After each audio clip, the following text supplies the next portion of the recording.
Halo anak-anak, kali ini kita akan bahas mengenai penerapan Pancasila pada masa ke masa. Kita mau lihat dulu, di sini ada Orde Lama.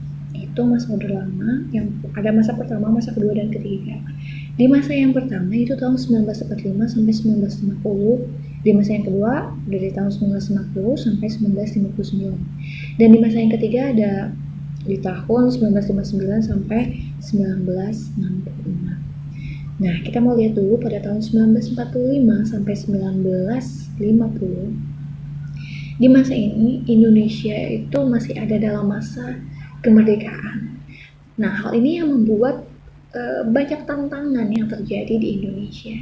Tantangan-tantangan apa aja sih? Tantangan yang pertama nih, bangsa Belanda tuh masih punya kemauan untuk menguasai bangsa Indonesia, sehingga bangsa Belanda ini masih melakukan penyerangan-penyerangan dan agresi militer di Indonesia.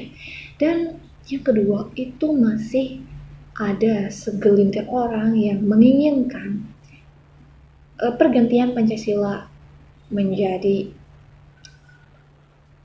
dasar atau dengan ideologi yang lain. Jadi kita mau lihat pemberontakan-pemberontakan yang terjadi dalam penerapan ideologi Pancasila.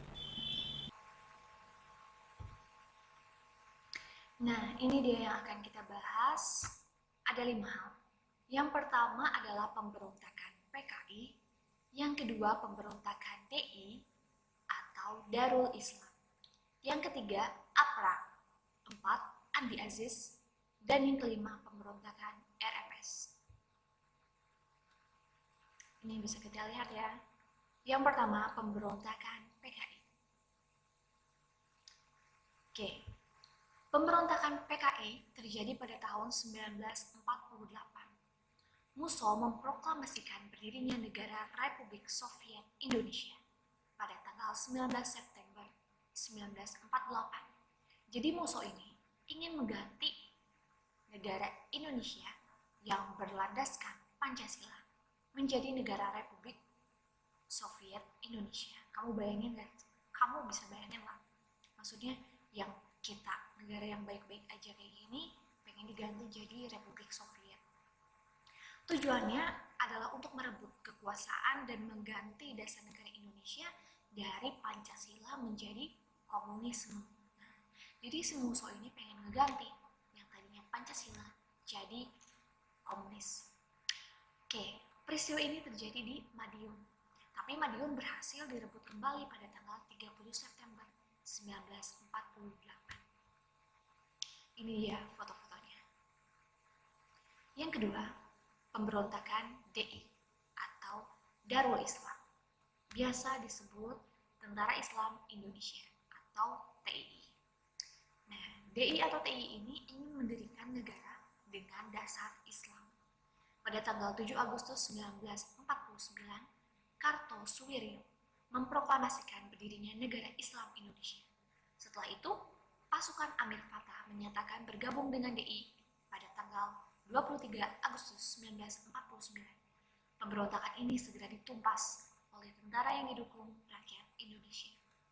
Jadi banyak juga nih orang-orang, bahkan sampai sekarang pun mereka yang menginginkan negara Indonesia jadi negara Islam. Mungkin kamu pernah dengar juga. Oke, dan yang ketiga ada APRA. Oke, Raymond Westerling mendirikan APRA atau Angkatan Perang Ratu Andil. Nah, sebagian prajurit APRA adalah tentara Hindia Belanda.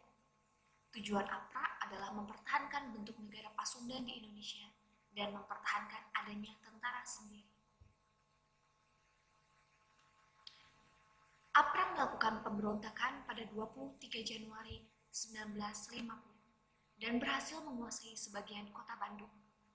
Tetapi berkat dukungan rakyat, operasi yang dijalankan APRIS, Angkatan Perang Republik Indonesia Serikat, berhasil menumpas pemberontakan APRA. Intinya mereka ingin menguasai bumi Pasundan. Dan ini dia, Andi Aziz. Pada tanggal 5 April 1950, terjadi pemberontakan yang dilakukan oleh kesatuan-kesatuan bekas KNIL yang dipimpin oleh Kapten Andi Aziz, seorang mantan perwira perwira. Dia memberikan sebuah tuntutan, yaitu hanya pasukan APRIS bekas KNIL saja yang bertanggung jawab atas daerah NIT. Kemudian, pada tanggal 8 April 1950, dikeluarkan ultimatum kepada Andi Aziz untuk datang dan melaporkan diri ke Jakarta dalam 2x24 jam. Namun Andi Aziz menghiraukan ultimatum itu. Karena itu, pasukan ekspedisi dikirim untuk menumpas pemberontakan yang dipimpin oleh Andi Aziz. Pasukan ekspedisi berhasil mendarat pada tanggal 26 April 1950, dan pada bulan itu, Andi Aziz menyerahkan diri.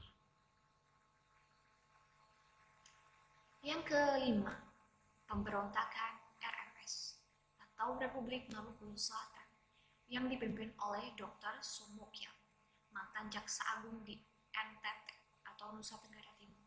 Dalam pemberontakan ini ada gerakan separatis yang menolak integrasi dan ingin membentuk negara sendiri. Penerapan Pancasila di Indonesia juga mendapat tantangan dengan perubahan bentuk negara yang sebelumnya negara kesatuan menjadi negara serikat. Dalam negara Indonesia Serikat, wilayah Indonesia terbagi dalam 7 negara bagian dan 9 daerah otonom dengan besar wilayah dan jumlah penduduk yang berbeda-beda. Kita bisa lihat pertanyaannya tadi. Presiden Republik Indonesia Serikat adalah Soekarno dan Perdana Menterinya adalah Muhammad Hatta. Konstitusi yang dipakai adalah Konstitusi RIS. Pemberlakuan Konstitusi Indonesia Serikat tidak serta-merta mencabut UUD NRI tahun 1945. Pada 15 Agustus 1950, Soekarno mengumumkan piagam pernyataan terbentuknya Negara Kesatuan.